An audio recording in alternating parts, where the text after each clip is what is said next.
Good morning प्यारे विद्यार्थियों, online class में आपका स्वागत है। हाँ तो प्यारे विद्यार्थियों, आज हम बात करते हैं, आपका दूसरा पार्ट है भारत पाक युद्ध 1965 का।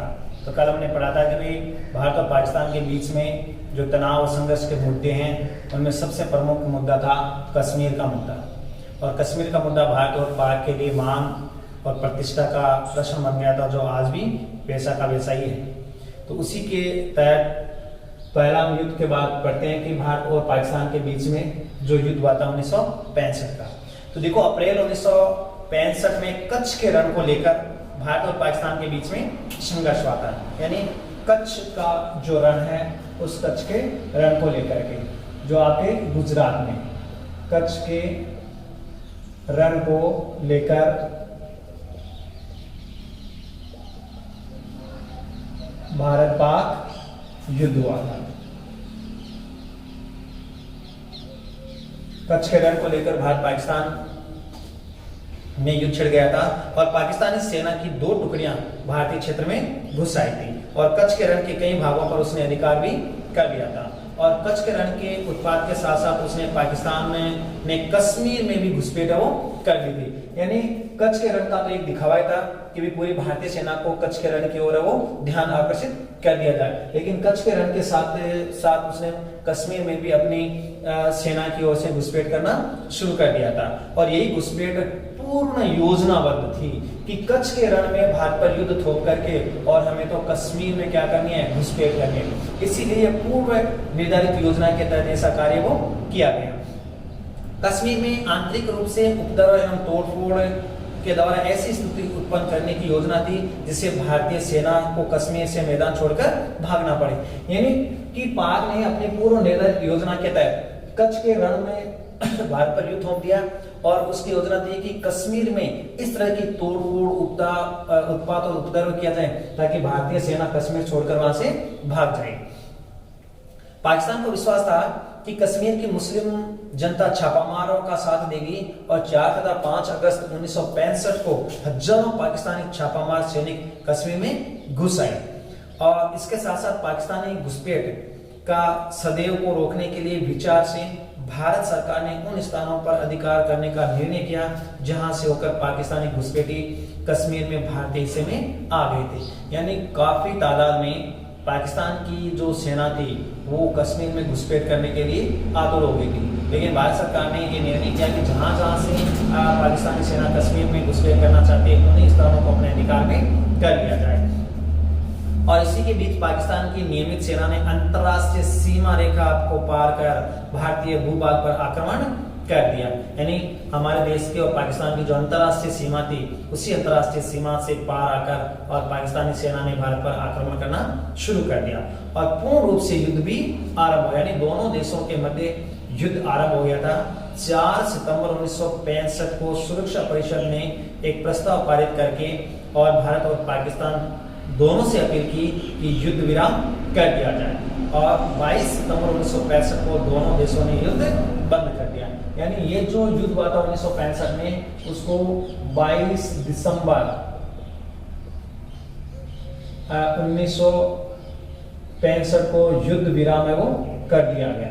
यानी दोनों देशों ने युद्ध विराम कर दिया, वो भी संयुक्त राष्ट्र संघ की सुरक्षा जो परिषद है उसके एक प्रस्ताव के अनुमोदन के बाद में। और भारत ने युद्ध में लगभग पाकिस्तान के 750 वर्ग मील भूमि पर कब्जा कर लिया और पाकिस्तान को मुंह की खानी पड़ी। यानी लगभग अगर आप देखोगे तो 750 वर्ग मील भूमि भारत के कब्जे में आ गई, भारत के अधिकार में आ गई, अधिकार में, और पाकिस्तान की हार हुई।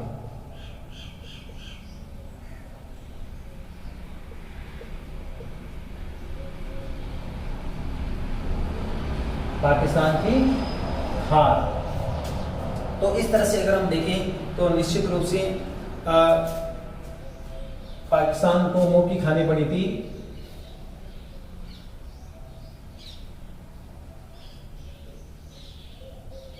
और इसके साथ साथ अगर बात करें तो जब ये 1965 का युद्ध हुआ तो भारत और पाकिस्तान के मध्य इसमें पाकिस्तान को मुक्ति खानी पड़ी और इन दोनों के बीच में जो समझौता उसे ताशकंद समझौता कहते हैं। ताशकंद समझौता, ताशकंद समझौता। देखो युद्ध के बाद दोनों देशों के बीच की दृष्टि से सोवियत प्रधानमंत्री ने पाकिस्तान के राष्ट्रपति अयूब खान और भारत के प्रधानमंत्री लाल बहादुर शास्त्री को वार्ता के लिए ताशकंद वो बुलाया गया। तो ये ताशकंद का ये रूस में था। तो जो सोवियत प्रधानमंत्री थे उन्होंने एक तो पाक प्रधानमंत्री अयूब खान,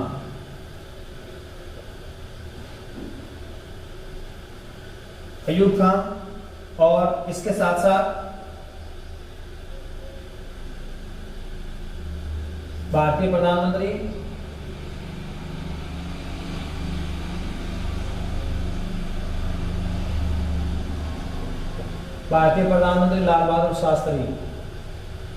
लाल बहादुर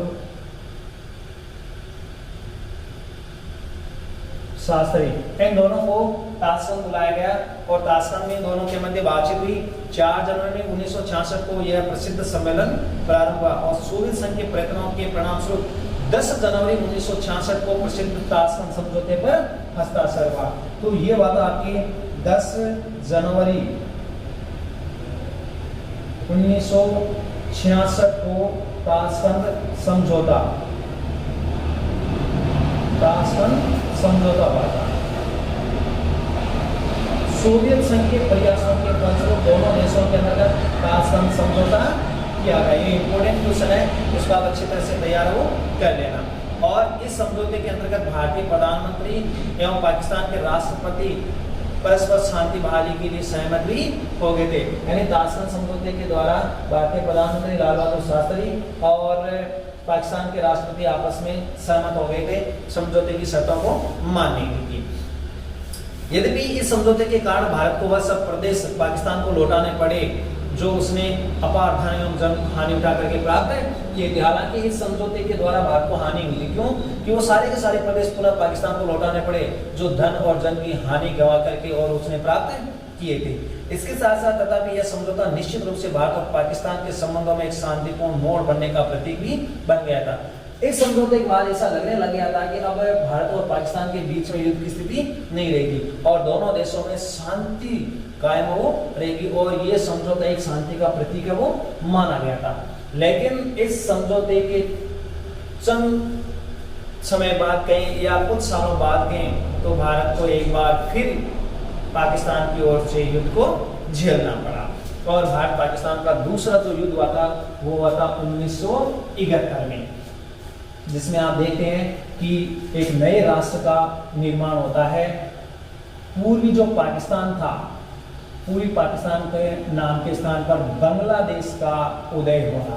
तो भारत पाकिस्तान के मध्य जो युद्ध हुआ था वो फिर हुआ था 1971 का युद्ध। तो 1971 का युद्ध और इसे कहते हैं शिमला समझौता के माध्यम से सुलझाया गया था। तो अगर हम देखें तो देखिए 1965 के युद्ध के बाद पाकिस्तान के हालात बहुत ज़्यादा बदतर हो गए थे। ताशकंद वहाँ पर क्या तानाशाह शासक थे और तानाशाह शासक के कारण जनता में रोष पैदा हो गया। पूर्वी पाकिस्तान यानी बांग्लादेश में असंतोष बढ़ता जा रहा था। ये युद्ध होने का कारण यह था पूर्वी पाकिस्तान जिसे हम कहते हैं, पूर्वी पाक यानी बांग्लादेश।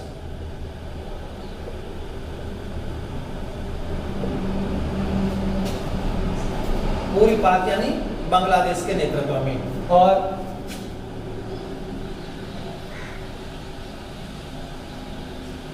पूर्वी पाकिस्तान, अच्छा इसके साथ अगर बात करें तो शेख मुजीब के नेतृत्व में बांग्लादेश में स्वायत्त आंदोलन का भी प्रारंभ हो गया था। ये बांग्लादेश के स्वयंभू नेता थे शेख मुजीब,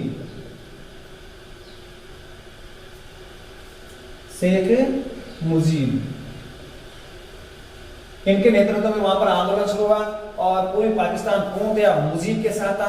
पाकिस्तानी जो जनरल थे या खान ने बांग्लादेशियों पर अत्याचार करने शुरू कर दिए और घोर अत्याचारों से घबराकर लोग अपना सामान घर बार छोड़कर और बचने हेतु भारत की सीमा में प्रवेश करने लगे। यानी पूर्वी पाकिस्तान से कई शरणार्थी लाखों की तादाद में शरणार्थी भारत में आने शुरू हो गए और 10,000 शरणार्थी प्रतिदिन भारत में आने के लिए मजबूर हो गए और ये संख्या पहुंचते पहुंचते 1 करोड़ तक वो पहुंच गई थी।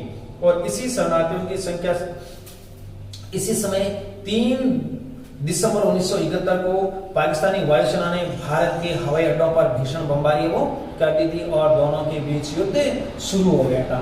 तो युद्ध शुरू आपके 3 दिसंबर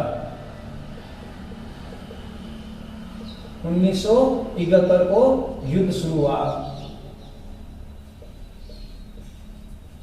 3 दिसंबर 1971 को ये भारत पाकिस्तान के बीच दूसरा जो युद्ध शुरू हो गया था और पाकिस्तानी वायुसेना ने भारतीय हवाई अड्डों पर भीषण बमबारी कर दी। 4 दिसंबर 1971 को भारतीय सेना ने जवाबी कार्रवाई करते हुए हमला किया। भारत के विमानों ने पाकिस्तान के महत्वपूर्ण हवाई अड्डों पर बम वर्षा कर दी और एक नए देश का उदय हुआ। 16 दिसंबर 1971 को ढाका में के एक सैनिक समारोह में जनरल नियाजी ने भारत के लेफ्टिनेंट जनरल जगजीत सिंह अरोरा के सम्मुख आत्मसमर्पण कर दिया। इसका मतलब कि युद्ध है वो रुक गया और उनके साथ 93,000 सैनिकों ने भी हथियार डाल दिए। यानी कि पाकिस्तानी जो सेना थी उस सेना के जनरल ने हमारे सेना जनरल जगजीत सिंह के सामने 13,000 सैनिकों के साथ में अपना हथियार डाल करके और युद्ध विराम की घोषणा कर दी और उन सभी को गिरफ्तार कर लिया गया और इस तरह से पूर्वी पाकिस्तान यानी जो बांग्लादेश था वो बांग्लादेश क्या हो गया, स्वतंत्र हो गया और भारत ने एक तरफा युद्ध विराम भी कर दिया। भारत ने इस युद्ध में पाकिस्तान की लगभग 6,000 वर्ग मील की भूमि पर अधिकार कर लिया था और इसके साथ साथ पाकिस्तान जनरल या खान ने सत्ता छोड़ दी और उसके स्थान पर सत्ता जुल्फिकार अली भुट्टो के हाथ में आ गई थी क्योंकि वहां पर वो सैनिक शासक थे और जनता के भय से उन्होंने अपनी सत्ता छोड़ दी। इसके साथ श्रीमती भुट्टो और श्रीमती इंदिरा गांधी में पत्र व्यवहार हुआ और 28 जून 1972 को दोनों देशों के मध्य शिमला में वार्ता होना तय हुआ और इसे ही शिमला समझौता कहते हैं। तो ये था आपके शिमला समझौता। शिमला समझौता शिमला समझौता हुआ आपकी 3 जुलाई 1972 को।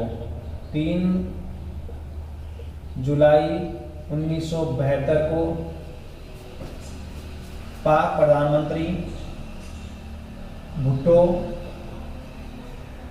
पाक प्रधानमंत्री बेनजीर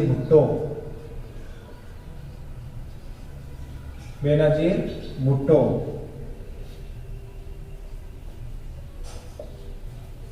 और भारतीय प्रधानमंत्री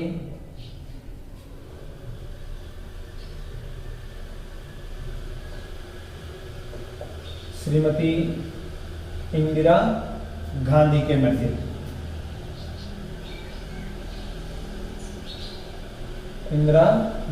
मध्य यह समझौता हुआ था। 3 जुलाई 1972 को समझौता हुआ जिसे शिमला समझौता के नाम से जानते हैं और इस समझौते का लक्ष्य दोनों देशों के बीच शांति स्थापना करना था। भाई ये जो समझौता हुआ था, समझौते का मतलब ही क्या था कि दोनों देशों के बीच में अब शांति वो सुलह हो जाएगी। लेकिन शिमला समझौता के आलोचकों का यह कहना था कि भारत के सैनिकों ने जिस युद्ध में मैदानों को जीता था उसे भारत की कूटनीति में शिमला ने खो दिया। ये वास्तव में सही था क्योंकि देखो भारत ने लगभग पाकिस्तान के 6,000 वर्ग में भूमि को जीत लिया था। यदि इंदिरा गांधी चाहती थी तो इस समय कश्मीर की समस्या का हल हो सकता था, लेकिन भारत को फिर से वही 6,000 वर्ग मील पाकिस्तान को देना पड़ा। ये भारत की एक सैन्य कार्य हो कही जा सकती है। इसके साथ साथ अगर हम बात करें तो कश्मीर की समस्या का हल ढूंढे बिना भारत ने पाकिस्तान को 5,103 वर्ग मील क्षेत्र लौटा दिया। तो श्रीमती इंदिरा गांधी चाहती थी तो कश्मीर समस्या का विवाद इस समय वो निपट सकता था और यद्यपि भारत के शांतिपूर्ण कूटनीति का प्रतिफल था, लेकिन पाकिस्तान ने इसे सही परिप्रेक्ष्य में नहीं लिया और बाद में पाकिस्तान पुनः अपने पुराने शत्रुतापूर्ण नीति का अनुसरण करने लगा। तो कहने का अर्थ है कि भारत और पाक के बीच में दो बड़े युद्ध हो चुके थे। इन दोनों युद्धों से भी पाकिस्तान भारत के साथ में शांतिपूर्ण सा अस्तित्व में नहीं आया और अपनी पुरानी वही शत्रुतापूर्ण रवैये को लेकर के आगे चलता रहा, जिससे आगे चल करके आतंकवाद का नाम वो दिया गया। तो आतंकवाद वर्सेस पाकिस्तान, आतंकवाद और पाकिस्तान, क्योंकि पाकिस्तान हमेशा से ही भारत के साथ में एक शत्रुतापूर्ण रवैया वो अपनाए हुए हैं। तो जब इन दो युद्धों में वो पूरी तरह से पिट चुका था या हार मान चुका था, बदहाल की स्थिति में हो गया, तब भी वो भारत से शत्रुतापूर्ण रवैया वो नहीं छोड़ा और भारत के साथ में फिर आतंकवाद जैसी गतिविधियों को सराहना देने में अपना योगदान वो देता रहा।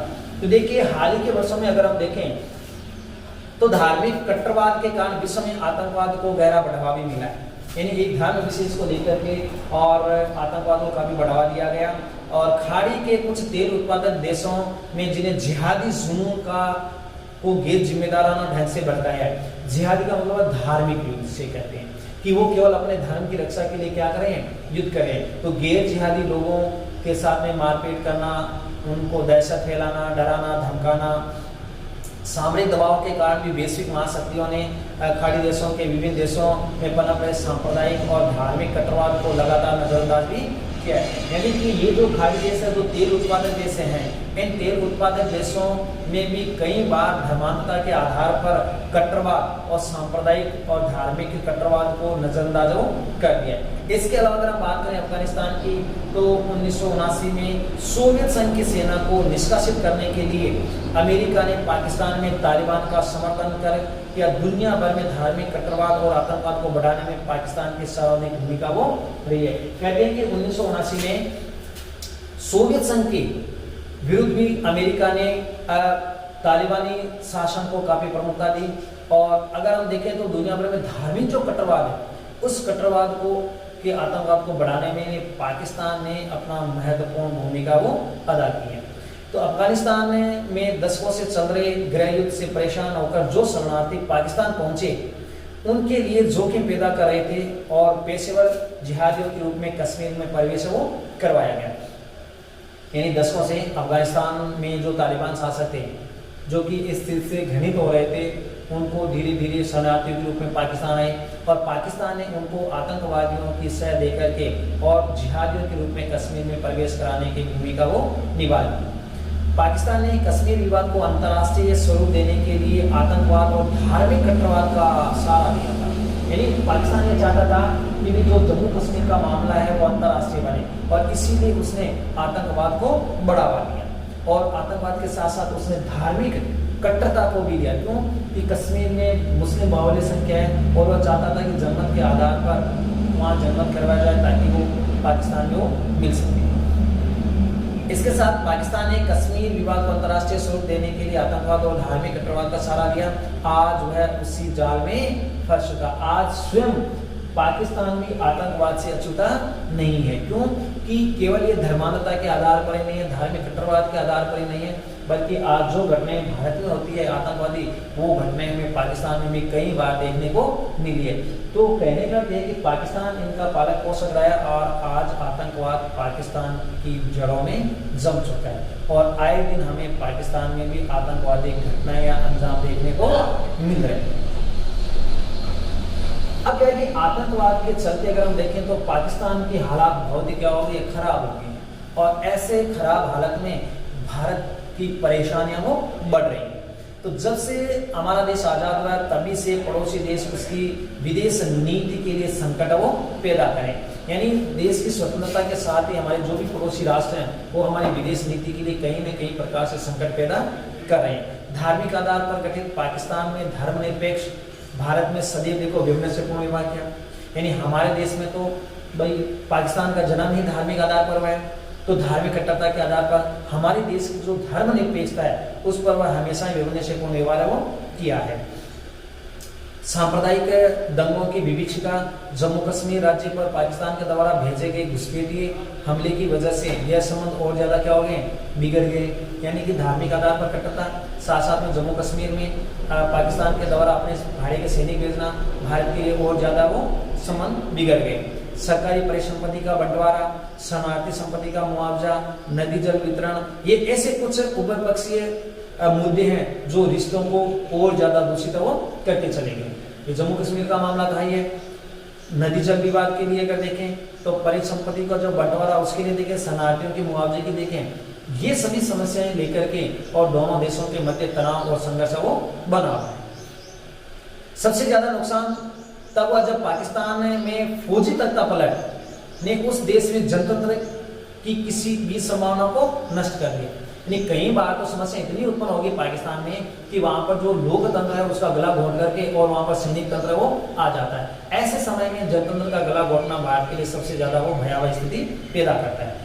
इसका संयोग हुआ दक्षिणी एशिया में शीत युद्ध का प्रसार के साथ। देखो शीत युद्ध किसी समय अमेरिका और सोवियत संघ के बीच में हुआ करता था 1945 से लेकर के और 1990 तक। लेकिन वही शीत युद्ध की स्थिति एशिया महाद्वीप में दो राष्ट्रों के बीच यानी भारत और पाकिस्तान के बीच में वो शुरू हो गया। गुट निरपेक्ष भारत अमेरिका या सोवियत सैनिक संगठन का सदस्य बनने को राजी नहीं था, लेकिन पाकिस्तानी फौजी तानाशाह अमेरिका की आर्थिक सहायता की बेसाखी पर टिके थे और उन्होंने अपने इशारे पर कठपुतली की तरह नाचना अमेरिका के लिए आसान हो गया।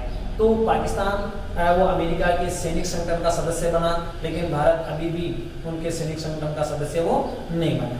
तो कहने का है कि पाकिस्तान में जनतंत्र का पता नहीं हुआ। सच तो यह था कि वहां सत्ता ने जनता की सीधी भागीदारी कभी नहीं रही। यानी कभी भी लोकतंत्र, कभी सैनिक तानाशाह, और जो पाकिस्तान की जनता थी उसकी जनतंत्र में कभी भी सीधी भागीदारी नहीं रही। यही कारण था कि फौज ने अधिक समय तक वहां पर सत्ता को संभाली। यानी कि 70 सालों में अगर हम बात करें तो 70 सालों में सबसे ज्यादा वहां पर फौजी शासन आया है ना, क्योंकि लोकतंत्र का कई बार वहां पर गला घोटता है देखा वो गया है। इसके साथ साथ अगर हम बात करें तो अशिक्षा, बेरोजगारी, गरीबी और साई में पलता पलता पाकिस्तान हमेशा भारत के लिए एक सिरदर्द ही बना रहा। और रही सही कसर वहां के हित समूह के टकराव और आतंकवादी गतिविधियों के उकसाने ने भी पूरी कर दी। वास्तव में पाकिस्तान के आंतरिक और बाह्य दोनों स्थितियां भारत के लिए संभावित खतरे का पर्याय हो बनी हो, चाहे वो आंतरिक स्थिति हो या बाहरी स्थिति हो, दोनों ही ओर से पाकिस्तान भारत के लिए सिरदर्द बना हुआ है। ये दृष्टि बताती है कि वास्तव में पाकिस्तान अपने आप में आतंकवाद को कितना प्रोत्साहन वो दे रहा है। तो अगर हम देखें तो पाकिस्तान सबसे ज्यादा आतंकवाद को प्रोत्साहित वो कर रहा है। पाकिस्तान द्वारा आतंकवाद को प्रोत्साहन देना।